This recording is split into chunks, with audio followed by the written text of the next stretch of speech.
একটা কুমিরের কত শক্তি! একটা কুমিরের সাথে এত বড় একটা মহিষ পারে না। দেখেন একটা কুমির কত শক্তি, মহিষটাকে কিভাবে টেনে ছিঁড়ে পানিতে আনতেছে। এক ঠ্যাং, তাও এক ঠ্যাং। আর আমাদের গরু মহিষ যখন জবাই করে তখন কতগুলা লোক একটা মহিষের ধরে রাখতে পারে না, রশি দিয়ে কত কিছু বান টান দেওয়া লাগে। তার চেয়ে বুঝেন, মানুষের চেয়ে কুমিরের শক্তি বেশি এবং মহিষের থেকে কুমিরের শক্তি বেশি। আল্লাহ পাক রব্বুল আলামিন কুমিরের ভিতরে এত শক্তি দিছে।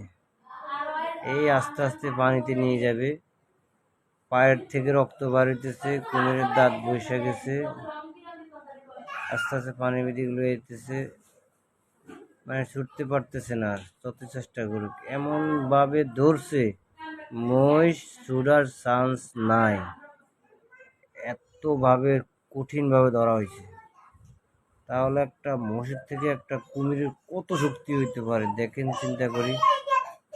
আল্লাহ পাক রব্বুল আলামিন, আল্লাহ পাক রব্বুল আলামিন